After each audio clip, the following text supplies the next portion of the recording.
Salut à tous et bienvenue dans ce nouvel épisode de Lyoko Factory où il sera aujourd'hui question de résumer au mieux l'intégralité du dessin animé Code Lyoko. Une vidéo que beaucoup d'entre vous trouveront certainement peu utile tant vous connaissez l'intrigue sur le bout des doigts, mais je trouvais cela intéressant de penser également à ceux qui n'auraient pas forcément tout assimilé de la série en leur proposant en une seule vidéo un résumé de l'ensemble de l'histoire de nos Lyoko guerriers.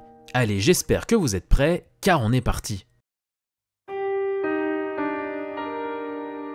L'histoire commence lorsque Jérémy Belpois, élève surdoué au collège Cadix situé en banlieue parisienne, décide de se rendre dans une usine désaffectée située tout près de son établissement. Il espère y trouver là-bas des composants qui lui permettraient d'améliorer des robots qu'il confectionne lui-même dans sa chambre d'internat. Mais au lieu de ça, l'élève va tomber sur un complexe informatique comprenant un laboratoire, des scanners et un super ordinateur. Et c'est en rallumant celui-ci que Jérémy fait la rencontre d'une jeune fille virtuelle qui semble ne même pas savoir où elle se trouve ni qui elle est. Jérémy propose à l'amnésique aux cheveux roses de la nommer Maya et celle-ci accepte volontiers. Le blondinet explique alors à Maya qu'il a pu découvrir au travers de certaines données que le monde virtuel où elle se trouve se nomme Lyoko et qu'il serait bon de tenter de l'explorer. Une fois sortie de la tour dans laquelle elle se trouvait, Maya se retrouve alors dans une grande forêt permettant à Jérémy de comprendre que Lyoko est en réalité un vaste monde composé de 4 territoires différents.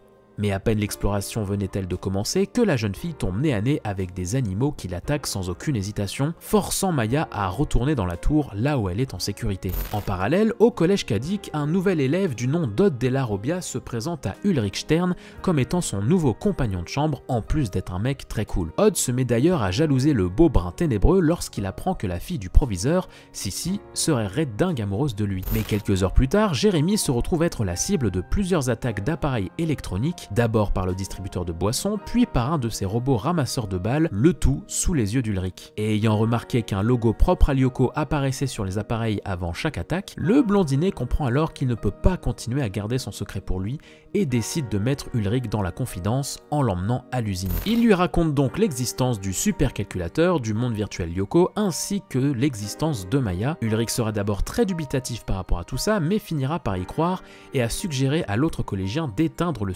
ordinateur pour empêcher que d'autres attaques ne surgissent. Malheureusement pour lui, Jérémy n'est pas totalement de cet avis, puisqu'avant de tout couper, le jeune homme qui s'est attaché à la femme virtuelle aimerait trouver un moyen de ramener celle-ci dans le monde réel. Il explique donc au brin ténébreux qu'au travers des scanners, il est possible de réaliser des échanges corporels entre Lyoko et la réalité, et que malgré qu'il n'a pas encore trouvé de programme qui permettrait à Maya de se rendre sur Terre, il en a trouvé un autre pour virtualiser quelqu'un depuis le monde réel. Mais plutôt que de se virtualiser lui-même, Ulrich choisit de kidnapper Kiwi, le chien d'Odd, afin de s'en servir comme cobaye, ce qui bien sûr ne plaira pas au blondinet blagueur qui prendra le ravisseur en chasse, suivi de Sissi qui attendait l'occasion de charmer le petit Ulrich. Une fois de retour à l'usine, Ulrich place le petit toutou à l'intérieur d'un scanner, mais c'est finalement Odd qui se fera virtualiser à la place de son chien. Mais à peine a-t-il pu poser un pied sur Lyoko que le collégien se fait directement attaquer par les monstres qui s'en étaient pris à Maya. Bien décidé à prêter main forte à son compagnon de chambre, Ulrich accepte finalement de se faire virtualiser sur Lyoko lui aussi. Et alors que les deux collégiens entament leur exploration du monde virtuel pour y retrouver Maya, du côté de la réalité, Jérémy se fait soudainement attaqué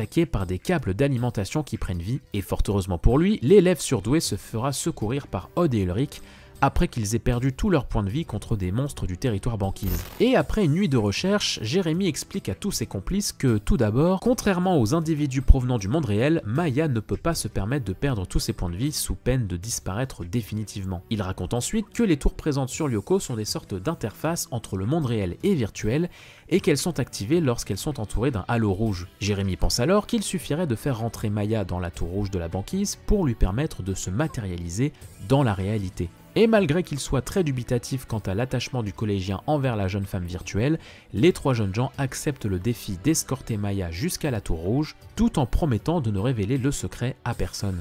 Pendant ce temps, sur Lyoko, Maya entend depuis l'intérieur de sa tour d'étranges pulsations qui la forceront à quitter son abri par excès de curiosité. De retour sur Terre, alors qu'Ulrich faisait connaissance de manière sportive avec Yumi Ishiyama, élève d'une classe supérieure à nos héros qui ne le laisse pas indifférent, Sissi se fait subitement attaquer par une boule d'énergie qui viendra ensuite s'en prendre aux deux tourtereaux. Ulrich entraîne la combattante avec lui en direction de l'usine dans le but de matérialiser Maya au plus vite pour ensuite éteindre le supercalculateur pour de bon. Les trois collégiens rejoignent alors Maya sur le territoire banquise et après plusieurs confrontations contre les monstres virtuels, nos héros parviennent à faire entrer la jeune fille virtuelle à l'intérieur de la tour activée. Une fois dedans, Maya interagit avec une interface qui lui révèle que son véritable nom est en réalité Aelita, avant de lancer le code Lyoko, faisant ainsi disparaître la boule d'énergie qui était parvenue jusqu'à l'usine. Le groupe de héros apprend que Sissi a finalement trahi le secret, mais qu'en plus le transfert d'Aelita n'a pas fonctionné. Et afin de préserver l'existence du supercalculateur et d'Aelita,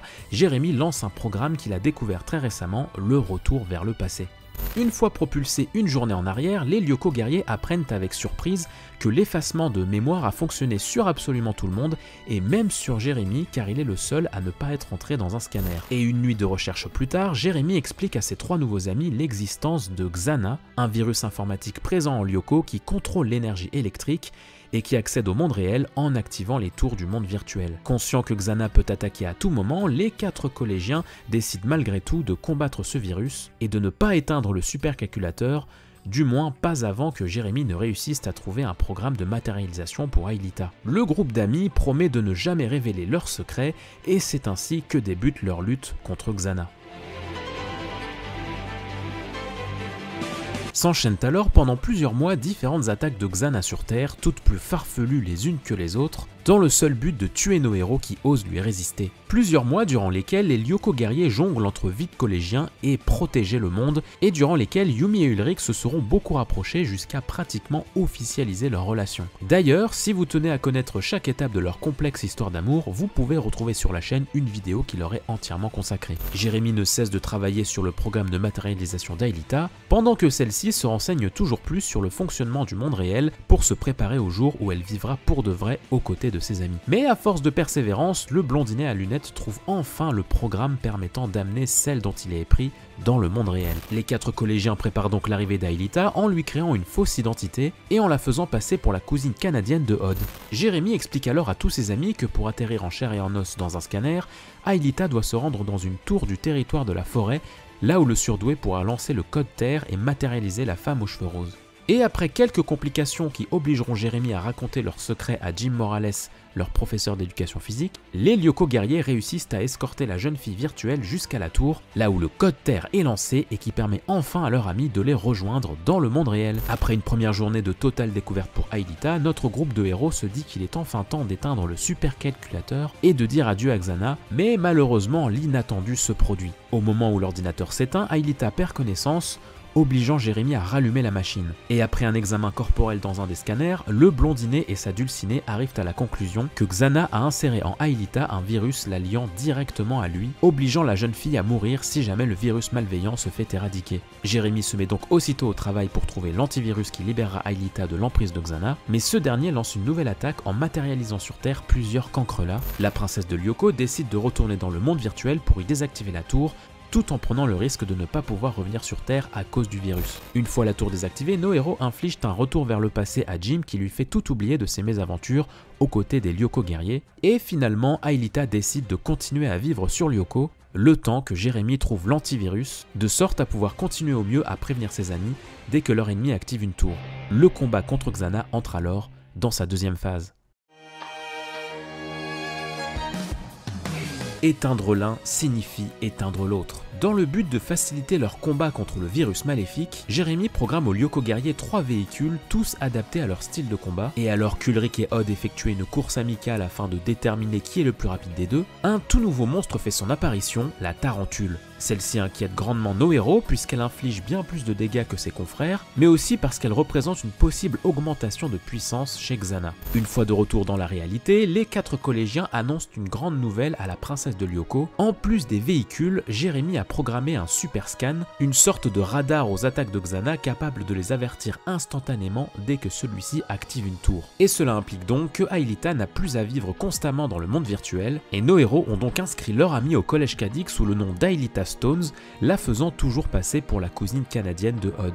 Tandis qu'une sortie scolaire dans la forêt pour les classes de 3e et 4e est sur le point de débuter, Ulrich se prépare à déclarer sa flamme une bonne fois pour toutes à Yumi. Malheureusement, l'arrivée d'un nouvel élève, William Dunbar, dans la classe de la jeune japonaise, chamboule complètement les plans du brin ténébreux. Ce dernier n'avait pas totalement tort de se méfier puisque William va très vite exprimer à la collégienne qu'elle ne le laisse pas indifférent. Pendant ce temps, Jérémy laisse Aelita livrée à elle-même dans la forêt car ayant oublié son ordinateur dans sa chambre, chambre, le blondinet à lunettes préfère ne pas prendre le risque de passer à côté d'une notification d'attaque de Xana. Mais Aelita est soudainement prise de violents flashs qui lui font voir un loup menaçant, la forçant à courir jusqu'à tomber sur une vieille bâtisse abandonnée qui a pour nom l'Ermitage. La princesse de Lyoko entame alors une exploration des lieux, mais est à nouveau prise de flashs dans lesquels elle y voit un homme barbu à lunettes en train de jouer du piano. Elle se fait par la suite attaquer par un spectre de Xana, car effectivement, celui-ci a bel et bien activé une tour pendant leur sortie scolaire. Odd, Yumi et Ulrich retrouvent Aelita, mais un piège tendu par le virus maléfique oblige le blondinet blagueur et la fille aux cheveux roses à se rendre seule à l'usine. D'ailleurs, celle-ci indique à son ami grâce à un énième flash un passage souterrain, les amenant directement aux égouts qui conduisent à l'usine, comme si elle avait toujours connu son existence. Une fois sur Lyoko, Aelita et Odd font face à 2 tarentules et parviennent à désactiver la tour et à secourir les 2 tourtereaux.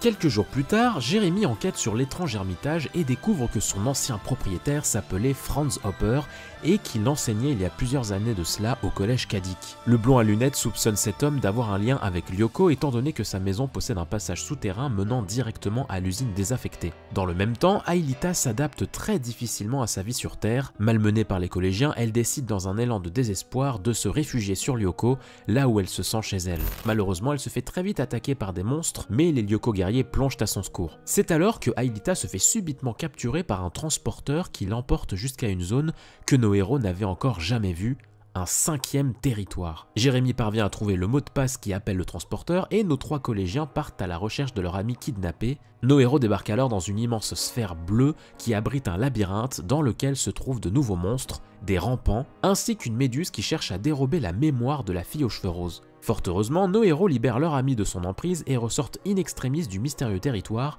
s'interrogeant sur les raisons qui poussent Xana à voler quelque chose en Aelita. Peu de temps après, nos héros se décident à explorer ce 5e territoire. Ils y découvrent que l'architecture du labyrinthe change à chacune de leurs venues, mais aussi qu'en extérieur du planisphère se trouve une interface depuis laquelle nos héros peuvent avoir accès aux données personnelles de Xana, le 5e territoire se trouvant être le lieu où vit le virus malveillant. Jérémy espère d'ailleurs pouvoir trouver via cette interface des informations sur Franz Hopper, mais aussi sur l'antivirus qui libérera Aelita. Mais les collégiens se retrouvent forcés à fuir lorsque des monstres aériens semblables à des Raymanta attaquent nos explorateurs. Mais sans même s'en rendre compte, nos héros sont tombés dans un piège tendu par Xana. En effet, les données que Aelita avait volées dans le 5e territoire étaient piégées et ont permis au virus maléfique de prendre le contrôle du retour vers le passé dans le but d'accroître la puissance du superordinateur. Les collégiens comprennent alors qu'à chaque fois qu'un retour vers le passé sera lancé, la puissance de Xana augmentera. Heureusement, Jérémy arrive à reprendre le contrôle du programme tout en prenant conscience que désormais, il faudra se passer le plus possible du retour vers le passé. Aelita continue d'être assaillie par des visions qui l'handicapent de plus en plus au quotidien. Elle y voit notamment un elfe qui se fait pourchasser par un loup dans la forêt et ses amis pensent qu'elle devrait retourner à l'ermitage, là où ses visions ont commencé. Une fois sur place, la jeune fille est prise d'une nouvelle vision où elle y voit un trésor caché à l'intérieur d'un arbre, une vision qui la pousse instinctivement à fouiller derrière une affiche qui ressemble à son rêve, où s'y trouve un trou avec à l'intérieur une poupée identique à l'elfe de ses rêves et que la jeune fille appelle Monsieur Puck.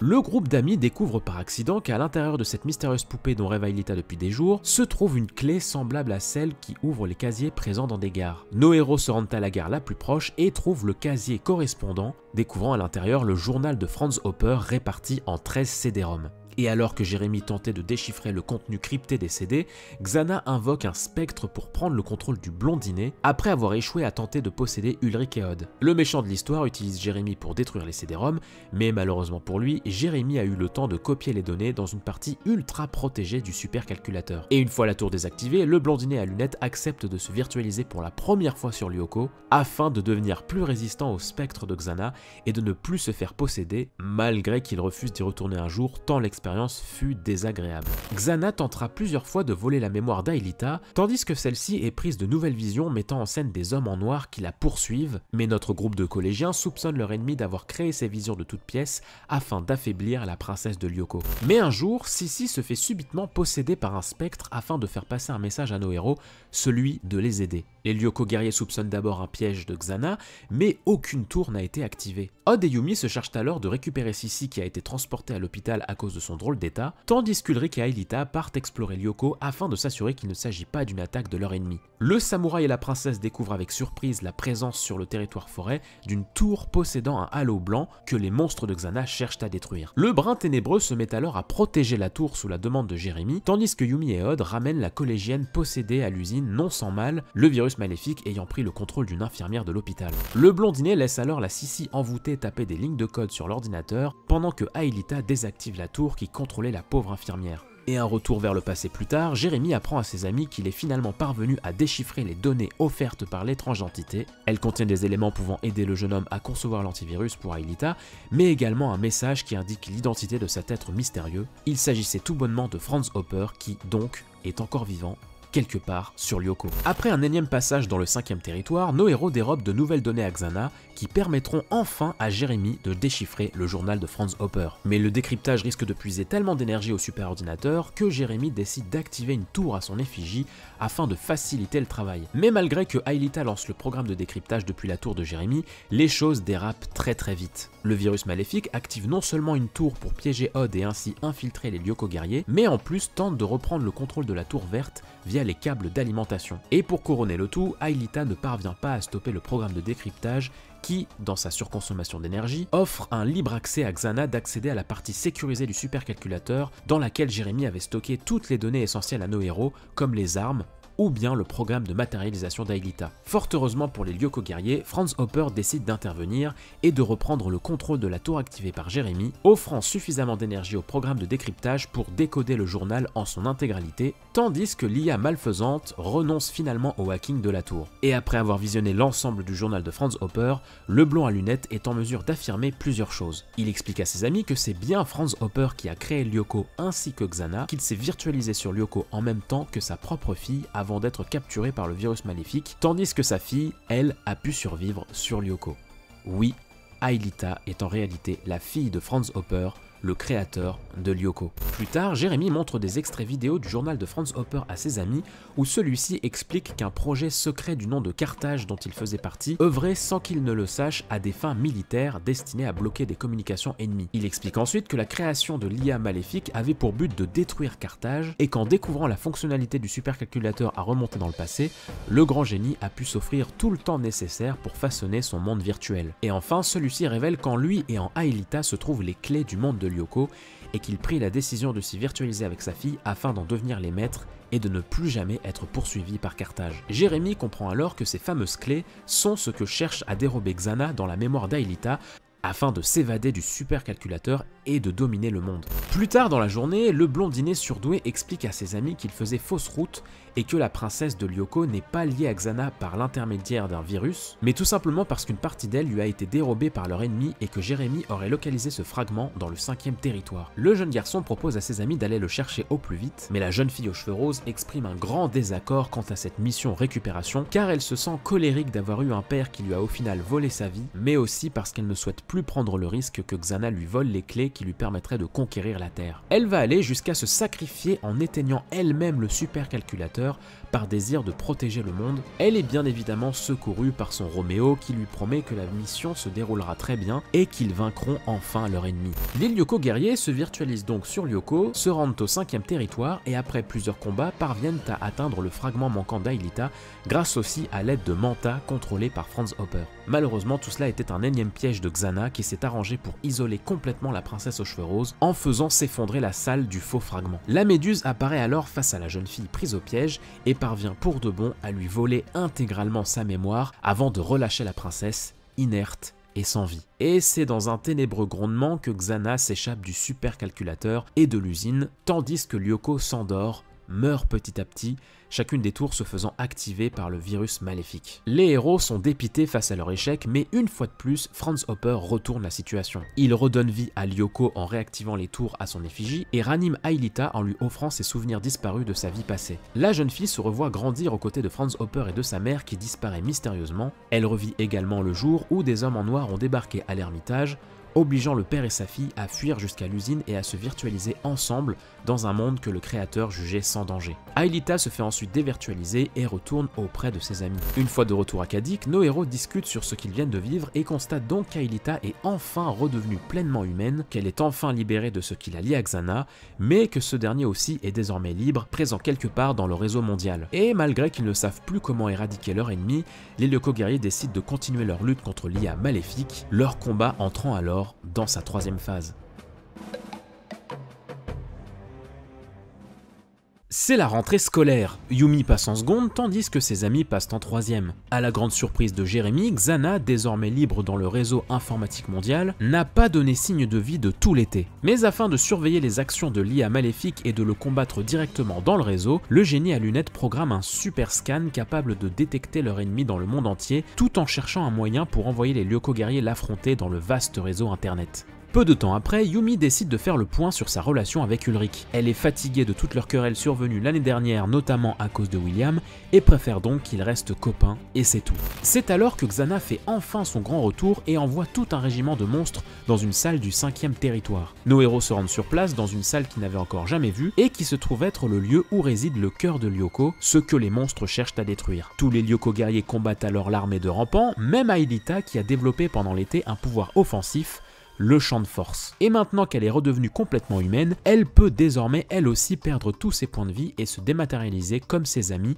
rendant à présent totalement inutile le code terre. Quelques jours plus tard, Xana active une tour et prend possession de toute la classe de Yumi, et tandis que Odd et Aelita se virtualisent sur Lyoko pour y désactiver la tour, la Méduse fait son grand retour et capture la princesse virtuelle afin de prendre le contrôle de la jeune fille. Cette dernière, possédée par l'IA maléfique, se fait conduire par une tarentule jusqu'à la tour de passage du territoire de la forêt et y tape le code Xana, ce qui a pour effet de complètement éradiquer le territoire, tour activée incluse. Jérémy parvient à dévirtualiser Odd ainsi que Aelita qui a perdu l'emprise de Xana avant qu'ils ne tombent dans la mer numérique qui les aurait fait disparaître à jamais. Le collégien surdoué comprend alors que la nouvelle stratégie de leur ennemi consiste à détruire chaque territoire de Lyoko afin que les Lyoko guerriers ne soient plus capables d'atteindre le 5e territoire et de protéger le cœur de Lyoko. Maintenant que Aelita a récupéré l'entièreté de ses souvenirs de sa vie d'avant, la fille aux cheveux roses est très préoccupée quant au sort de son père et se demande s'il ne serait pas toujours vivant quelque part sur Lyoko. Son Roméo lui affirme le contraire car après s'être sacrifié pour redonner vie à sa fille dans le 5e territoire,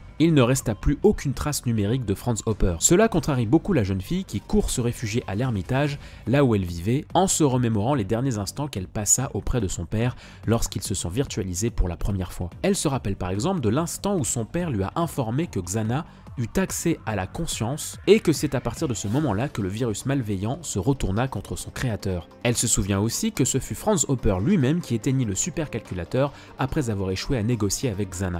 Aelita et Odd se rendent sur le 5e territoire sans prévenir le reste de la bande, dans l'espoir de retrouver une trace du génie disparu. Les deux amis sont bien évidemment repérés par Jérémy et après un sauvetage du cœur de Lyoko, celui-ci propose à son ami de récupérer quelques données sur son père et le soir même, après une analyse de ces mêmes données, le collégien à lunettes découvre la présence de traces ADN appartenant à Franz Hopper, preuve qu'il serait toujours vivant quelque part sur Lyoko. Les semaines avancent et Xana parvient à détruire les uns après les autres les 4 territoires de Lyoko. Cela dépite grandement nos héros, d'autant qu'ils n'arrivent plus à gérer leur vie personnelle et leur vie de héros. Et étant donné que William Dunbar les a déjà au préalable aidés de façon héroïque, notre bande en sous-effectif décide de recruter le bad boy en tant que nouveau Lyoko guerrier, malgré que Yumi ne fasse pas totalement confiance à celui-ci. Tandis que Jérémy trouve enfin un programme qui permet de virtualiser chaque Lyoko guerrier directement dans le 5e territoire, l'IA malfaisante lance une énième attaque sur le cœur de Lyoko. Et étant donné qu'aucun de ses amis ne parvient à se rendre disponible pour plonger, Aelita n'a pas d'autre choix que de se rendre sur place aux côtés de William qui se virtualise donc pour la toute première fois.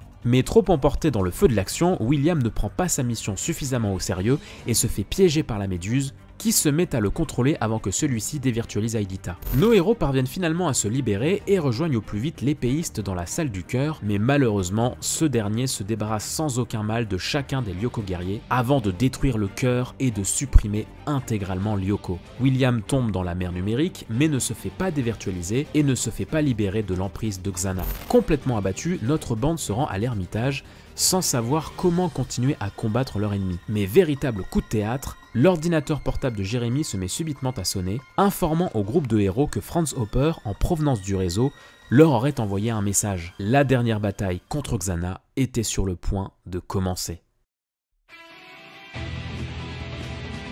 Grâce aux données transmises par Franz Hopper depuis le réseau, Jérémy et Aelita parviennent à recréer le 5e territoire après une semaine intensive de travail. Dans le même temps, ils essayent au mieux de cacher la disparition de William au proviseur de Cadic, mais c'est alors que le disparu réapparaît subitement devant nos héros. Étant donné qu'aucune tour n'est activée sur Lyoko et qu'il ne s'agit pas d'un spectre de Xana, le groupe de collégiens ne soupçonne pas de piège, tandis que dans la soirée, le nouveau Lyoko guerrier kidnappe tout de même la princesse de Lyoko. William se virtualise avec Aelita dans le 5e territoire, dans le but de rejoindre la mer numérique et de balancer la jeune fille dans celle-ci. Mais vous vous en doutez, les Lyoko guerriers plongent littéralement à son secours, obligeant le nouvel esclave de Xana à fuir. Nos héros se demandent alors pourquoi Xana cherche à faire disparaître la jeune fille aux cheveux roses de cette façon, et comment vont-ils pouvoir libérer leur ami de l'emprise du virus maléfique.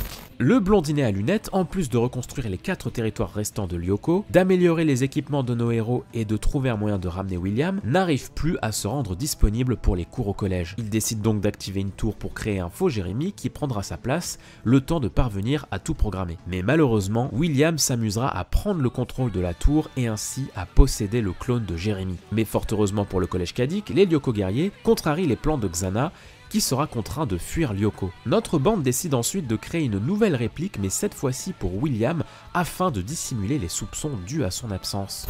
Jérémy et Aelita terminent enfin la construction d'un vaisseau virtuel capable d'emmener nos héros dans le réseau informatique mondial, et ce malgré les nombreuses tentatives de l'IA malfaisante de détruire celui-ci. La fille aux cheveux roses choisit d'appeler ce sous-marin le Skidbladnir en référence au drakkar magique d'un livre sur les Vikings que lui lisait souvent son père lorsqu'elle était petite. Peu de temps après, notre bande entame un premier voyage à bord du Skid dans le réseau, qui se trouve être un véritable océan numérique avec des sortes d'immeubles faisant penser à une ville inversée. Lors de leur exploration durant laquelle ils se sont perdus, les Lyoko guerriers tombent nez à nez avec une énorme sphère identique à celle qui abrite Lyoko. Instinctivement, Aelita comprend qu'il ne s'agit pas du monde virtuel dans lequel elle a grandi et décide de très vite faire demi-tour. Et après s'être fait prendre en chasse par les monstres sous-marins de Xana, nos explorateurs décident de rentrer sur Lyoko par manque d'énergie. Mais quelques jours plus tard, la petite bande décide d'aller visiter la sphère qu'ils ont repérée lors de leur premier voyage dans le réseau. Ils découvrent qu'à l'intérieur se trouve une réplique du territoire de la forêt et que donc quelque part dans le monde se trouverait un autre supercalculateur dont Xana aurait pris le contrôle. Et afin de détruire ce premier réplica, Jérémy met au point un procédé qu'il appelle translation, permettant à ses compagnons de se matérialiser depuis une tour du réplica directement sur Terre à proximité du nouveau superordinateur sous forme de spectre polymorphe. Les Lyoko guerriers se translatent chacun leur tour et découvrent que ce nouveau supercalculateur se trouve dans un laboratoire situé en Amazonie, dans lequel des scientifiques possédés par Xana cherchent à transformer des araignées tropicales. Avec l'aide de leur guide de toujours Jérémy, notre bande parvient à mettre fin à ces dangereuses activités en détruisant le supercalculateur et ainsi le premier réplica. Premier réplica car effectivement, grâce à un super scan davantage amélioré, Jérémy réussit à repérer très vite un deuxième réplica. Ce dernier se trouve être une copie conforme du territoire du désert, dont le superordinateur se situe dans une base militaire désaffectée au Nouveau-Mexique. L'antagoniste avait réaménagé cette base en véritable usine d'assemblage de cartes mères et d'implants électroniques, pouvant par exemple servir à contrôler les araignées modifiées du réplica forêt. Une terrible bataille éclate entre les Cancrelats matérialisés et nos Lyoko guerriers translatés, mais ces derniers atteignent leur objectif et détruisent le deuxième réplica.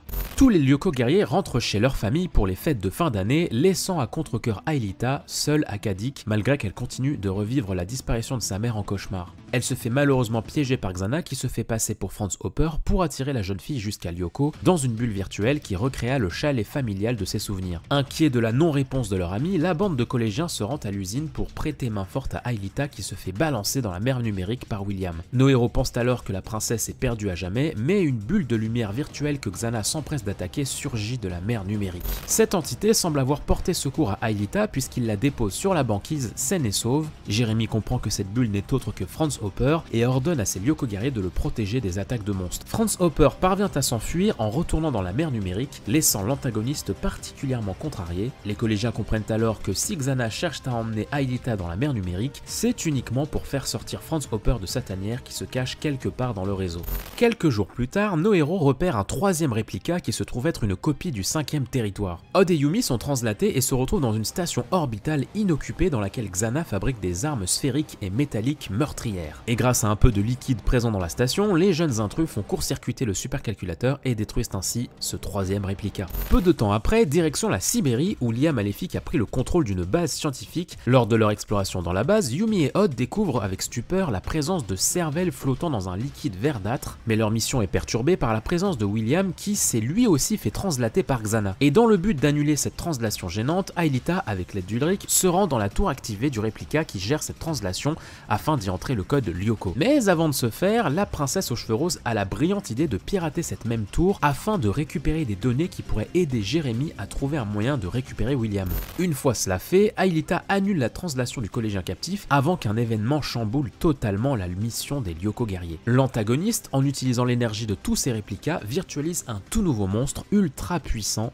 un colosse gigantesque qui se débarrasse sans mal d'Aelita et Ulrich. Le blondinet à lunettes rappelle finalement Yumi et Odd à l'intérieur du Skid avant que ce dernier ne se fasse anéantir par leur nouvel ennemi. Quelques jours plus tard, Jérémy annonce avoir trouvé un moyen de vaincre Xana une bonne fois pour toutes. Il explique qu'il est en train de mettre au point un programme multi-agent similaire à leur ennemi en se basant notamment sur les différentes données offertes par Franz Hopper juste après la destruction de Lyoko. Il explique aussi être parvenu à trouver un programme qui permettra de libérer William de l'emprise de Xana et que pour ce faire, Aelita doit lancer ce même programme depuis la base en Sibérie au moment précis où les Lyoko guerriers dévirtualiseront le beau gosse ténébreux. Nos héros retournent donc sur le réplica banquise et cette fois ce sont Aelita et Odd qui se translatent. Et lors de leur nouveau passage dans la base, les deux amis tombent nez à nez avec une armée de robots représentant probablement l'élément principal au plan de conquête de leur ennemi. Tandis que Yumi et Ulrich combattent William sur le réplica banquise en attendant qu'Aelita lance le programme, celle-ci est attaquée avec son ami par l'armée de robots qui s'est subitement mise en marche. Nos deux translatés trouvent finalement la salle depuis laquelle ils pourront envoyer le programme de matérialisation, pendant que sur le réplica, le colosse fait malheureusement son retour. Et malgré que celui-ci embête grandement nos héros, la mission récupération de William est un franc succès, même si dans la bataille, le colosse a pu détruire purement et simplement leur vaisseau virtuel, empêchant notre bande d'un jour retourner dans le réseau. Alors que Jérémy est sur le point de terminer son programme multi-agent qui éradiquera leur ennemi, celui-ci reçoit un message de Franz Hopper qui invite nos héros à se rendre sur Lyoko. La bande répond présent sans broncher tout en maintenant assez injustement William à l'écart à cause de leur manque de confiance envers lui. L'ancien esclave de Xana les suit malgré tout jusqu'à l'usine, désireux de leur venir en aide, mais Jérémy lui demande de rester à ses côtés dans un premier temps pour ensuite l'envoyer en renfort si jamais les choses tournent mal. Aelita retrouve son père à l'intérieur d'un iceberg au moment même où Xana active une tour afin de prendre possession une fois de plus de William. Les Lyoko guerriers sont alors chargés de non seulement combattre le bad boy, mais également de protéger le génie informatique du colosse qui transmet à Jérémy toutes les données nécessaires pour terminer le programme anti-Xana. Après un combat acharné, Ulrich se débarrasse enfin du colosse, tandis que Odd et Aelita se rendent sur le 5e territoire, lieu depuis lequel doit se lancer le programme qui éliminera leur ennemi. Une fois dans la voûte céleste, nos héros se rendent compte qu'il leur manque de l'énergie pour lancer le programme de Jérémy. Franz Hopper réapparaît alors une nouvelle fois, transmet toute l'énergie qui leur manquait avant de disparaître à jamais sous les tirs de Manta et sous les pleurs de sa fille. Le collégien surdoué lance alors le programme multi-agent